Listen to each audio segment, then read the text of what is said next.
Hello guys, இன்னைக்கு நம்ம என்ன பார்க்க போறோம் அப்படின்னா அதிர்வு விதி, அதாவது லா ஆஃப் வைப்ரேஷன். நம்ம வாழ்க்கையில நமக்கு நிறைய விஷயங்கள் தேவைப்படும். மனுஷனோட ஆசைகளுக்கு ஒரு எல்லையே கிடையாது. தான் ஆசைப்பட்ட எல்லாத்தையுமே அடையணுங்கிற ஒரு பிடிவாதம் அவனுக்குள்ள இருக்கும். அப்படி நம்ம ஆசைப்பட்ட எல்லா விஷயத்தையுமே அடையிறதுக்கு இந்த லா ஆஃப் அட்ராக்ஷனை தான் நம்ம பயன்படுத்துறோம். இப்படி இந்த லா ஆஃப் அட்ராக்ஷனை நம்ம அதிகப்படுத்தி எழுப்பணும் அப்படின்னா அதுக்கு இந்த லா ஆஃப் வைப்ரேஷன், அதாவது அதிர்வு விதி ரொம்ப முக்கியமா உதவி பண்ணும். இந்த பிரபஞ்சத்துல மொத்தமா 12 விதிகள் இருக்கு. அதுல இரண்டாவது விதி தான் இந்த அதிர்வு விதி. இந்த விதி என்ன சொல்லுது அப்படின்னா, இந்த பிரபஞ்சத்துல இருக்கிற எல்லாமே தொடர்ந்து ஓடிக்கிட்டே தான் இருக்கு. அதுக்குன்னு ஒரு தனித்தனி அதிர்வெண்கள் மூலமா அது அதிர்வை வெளிப்படுத்திக்கிட்டு தான் இருக்கு. நம்ம உடல் சார்ந்த விஷயங்கள், இந்த பூமியில இருக்கக்கூடிய நீர், நிலம், காற்று, நெருப்பு, இப்படி என்னெல்லாம் இருக்கோ இது எல்லாமே தனக்கான அதிர்வுகளை வெளிப்படுத்திக்கிட்டு தான் இருக்கு. ஏன் நம்மளோட எண்ணங்கள், உணர்வுகள், நம்பிக்கைகள், இந்த மாதிரி கண்ணுக்கு தெரியாத விஷயங்கள், கண்ணுக்கு தெரியக்கூடிய விஷயங்கள், இப்படின்னு எல்லாமே அதிர்வுகளை வெளிப்படுத்திக்கிட்டு தான் இருக்கு.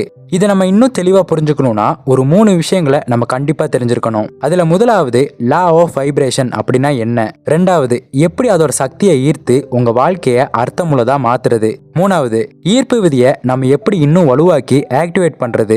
இந்த 3 விஷயங்களை பத்தி நம்ம தெளிவா பார்க்கலாம். இந்த அதிர்வு விதிங்கிறது ரொம்ப சக்தி வாய்ந்த விதி. இதை புரிஞ்சுக்கிட்டா போதும், உங்க தினசரி வாழ்க்கையில இதை பயன்படுத்தி உங்க கனவு வாழ்க்கைய நிஜத்துல உங்களால பார்க்க முடியும். இந்த பிரபஞ்சத்துல இருக்கிற எல்லாத்துக்குமே அதிர்வுகள் இருக்கு. அப்ப எதுவுமே தனியான விஷயம்னு கிடையாது, எல்லாமே ஒண்ணுக்கொன்னு இணைக்கப்பட்ட விஷயங்கள் தான். உங்களை சுத்தி இருக்க யாரோ ஒரு நபருக்கு ஏற்படக்கூடிய மாற்றம் உங்களை பாதிக்கலாம். உங்களுக்குள்ள ஏற்படக்கூடிய மாற்றம் மற்றவங்களையும் பாதிக்கலாம். ஏன்னா எனர்ஜிங்கிறது எல்லா இடங்கள்லயுமே இருக்கு, அதிர்வுகள் எல்லா இடங்கள்லயுமே இருக்கு. உங்களுக்கு பிடிச்சவங்க கிட்ட நீங்க எப்படி இருக்கீங்கன்னு கேளுங்க. அவங்க எந்த அதிர்வுகள்ல இருக்காங்களோ அதை பொறுத்து தான் அவங்க பதில் சொல்லுவாங்க.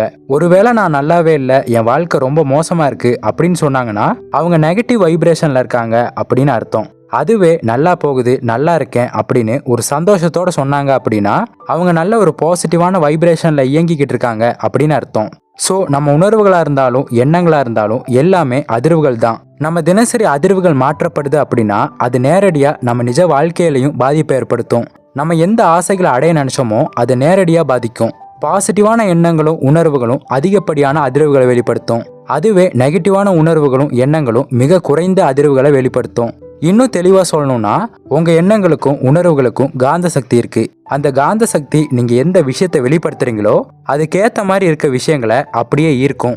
உதாரணமா, நீங்க அதிகப்படியான பாசிட்டிவ் வைப்ரேஷனை வெளிப்படுத்துறப்போ பாசிட்டிவான மக்கள், பாசிட்டிவான சூழ்நிலைகள், இது எல்லாத்தையுமே நீங்க தாராளமா ஈர்ப்பீங்க. அதுவே நீங்க நெகட்டிவான அதிர்வை வெளிப்படுத்துறப்போ உங்களை சுத்தி இருக்கிறவங்களும் அதுக்கேற்ற மாதிரி தான் இருப்பாங்க. இதனாலேயே உங்களுக்கு நடக்கிறதும் நெகட்டிவா தான் இருக்கும். இந்த ரேடியோ சிக்னல்ஸை நம்ம எடுத்துக்கலாம். அது ஒரு குறிப்பிட்ட அதிர்வுகளில் இயங்கும். ஸோ நம்ம ஒவ்வொரு அதிர்வெண்ணை போடுறப்போ நம்ம ஒவ்வொரு ரேடியோ சேனலை அணுக முடியும். இதே மாதிரி தான் நம்ம எண்ணங்களுக்குன்னு ஒரு தனி அதிர்வு, உணர்வுகளுக்குன்னு ஒரு தனி அதிர்வு, நம்பிக்கைக்குன்னு ஒரு தனி அதிர்வு, இப்படின்னு நம்ம கண்ணுக்கே தெரியாத பெரிய பெரிய ரேடியோ அமைப்புகள் நம்மளை சுற்றி இயங்கிக்கிட்டு இருக்கு. ரேடியோ மாதிரியே தான் நம்ம தொடர்ந்து நம்ம எண்ணங்களுக்கும் உணர்வுகளுக்கும் சிக்னல் அனுப்பிக்கிட்டு இருக்கோம். அதுக்கு இந்த பிரபஞ்சமும் பதில் சொல்லிக்கிட்டே இருக்கும். அதுக்கேற்ற மாதிரியான சூழல்களை நம்மளை சுற்றி உருவாக்கிக்கிட்டே இருக்கும். ஸோ அதிர்வு விதியை பொறுத்த வரைக்கும் நமக்கு ஏற்ற விஷயங்களை தான் நம்ம அட்ராக்ட் பண்ணுவோம். நம்ம வெளிப்படுத்துகிற அதிர்வுக்கு ஏற்ற மாதிரியான விஷயங்கள் வெளியே என்ன இருக்கோ அதை அப்படியே இந்த பிரபஞ்சம் நம்ம கிட்ட கொண்டு வந்து சேர்த்துரும். இந்த மாதிரி நம்ம அதிக அதிர்வை வெளிப்படுத்தும் போது நம்ம நினச்ச விஷயங்கள் சீக்கிரமாகவே நம்ம கிடைக்கும். ஸோ எப்படி இந்த அதிர்வை நம்ம அதிகமாக வெளிப்படுத்துறது? இதுக்காக சில வழிமுறைகள் இருக்கு. முதலாவது, சுய பராமரிப்பு பயிற்சி செய்யணும். நம்மளை நாமளே பராமரிச்சுக்கணும். நமக்கு என்ன தேவையோ அதை அப்பப்போ செஞ்சுக்கணும். தினமும் நம்ம குளிக்கணும், அதுவும் சரியான முறையில் குளிக்கணும். உங்களுக்கு நடக்கிற எண்ணங்கள், உங்களை சுற்றி நடக்கிற விஷயங்கள், இது எல்லாத்தையுமே ஜேர்னலிங்கில் எழுதணும். தன்னைத்தானே நம்ம சரியாக பார்த்துக்கணும். நமக்கான தேவைகள் என்னங்கிறத புரிஞ்சுக்கணும். இப்படி உங்களை சந்தோஷப்படுத்துகிற மாதிரியான எல்லா விஷயங்களையுமே செய்யுங்க. அப்போ தான் உங்களுக்கு பாசிட்டிவிட்டி அதிகமாகும். அடுத்து இரண்டாவது, இயற்கையோட நேரம் செலவழிக்கணும். நம்ம இயற்கையிலேருந்து தான் உருவாக்கப்பட்டிருக்கோம்.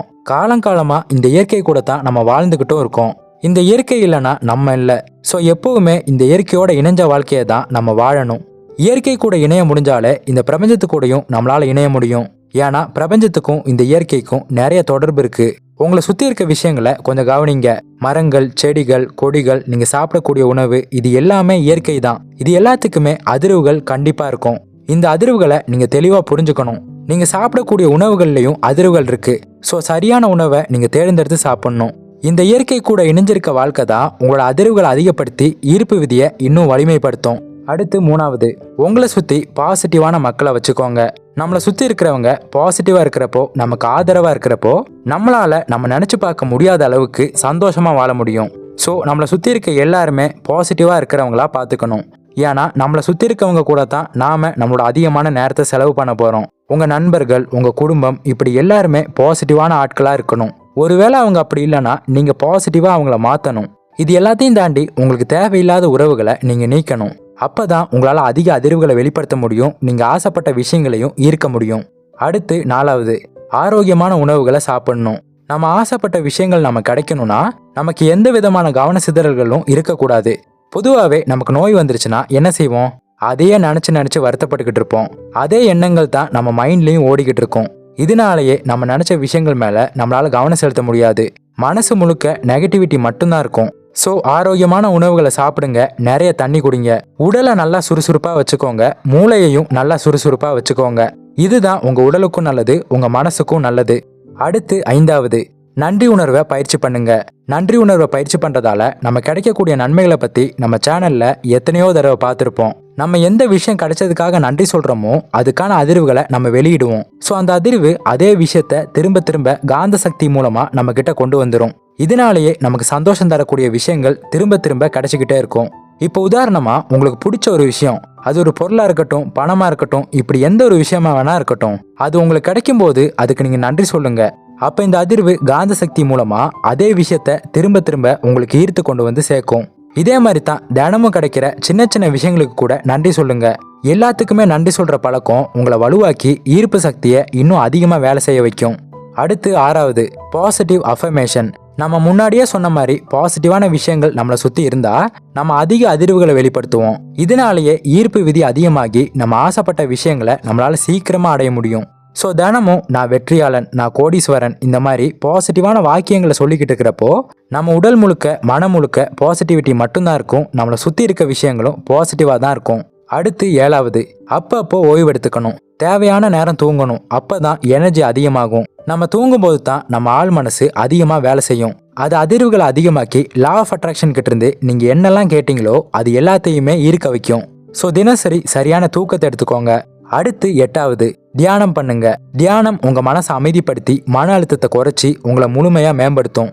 தியானம் உங்கள் நேர்மறைத்தன்மையை இன்னும் அதிகப்படுத்தும். தினமும் குறைஞ்சது 10லிருந்து 2 மணி நேரமாவது நீங்கள் தியானம் பண்ணணும். அப்போ தான் உங்களோட முழு அமைதியை நீங்கள் உணர முடியும். ஓகே, எப்படி இந்த அதிர்வு விதியை நம்ம தேவைக்காக பயன்படுத்திக்கிறது? முதல்ல நம்ம ஆசைப்பட்ட விஷயங்கள் எல்லாத்தையுமே அடையிறதுக்கு இந்த அதிர்வு விதியை நம்ம எப்படி பயன்படுத்திக்கலான்னு பார்க்கலாம். அதாவது நம்ம எனர்ஜியோட எந்த எனர்ஜி மேட்ச் ஆகுதோ அதைத்தான் நம்ம அடைவோம். அதே மாதிரி நம்ம அதிர்வோட எந்த அதிர்வு மேட்ச் ஆகுதோ அதைத்தான் நம்ம அடைவோம். நீங்கள் அதிக பணத்தை மேனிஃபெஸ்ட் பண்ணணும் அப்படின்னா நீங்கள் அதை பற்றியே நினைக்கிறப்போ உங்கள் அதிர்வு வலுவாகி நீங்கள் கேட்ட பணம் உங்களுக்கு கிடைக்கும். அதே மாதிரி உங்களோட சூழ்நிலைகளை மாற்றி அமைக்கவும் இதை யூஸ் பண்ணலாம். இந்த அதிர்வு விதி மூலமாக இந்த சூழலில் நீங்கள் என்ன உணர்றீங்களோ அதை உங்களால் உணர முடியும். ஸோ உங்களோட சூழலில் எந்த விஷயம் அதிகமான பாதிப்பை ஏற்படுத்துதோ அதை கண்டுபிடிச்சி மாற்றுங்க. அதே மாதிரி உங்கள் உணர்வுகளை நிர்வகிக்கவும் இந்த அதிர்வை பயன்படுத்தலாம். நம்ம முன்னாடியே பார்த்த மாதிரி நம்ம உணர்வுகளுமே அதிகப்படியான அதிர்வுகளை வெளிப்படுத்தும்.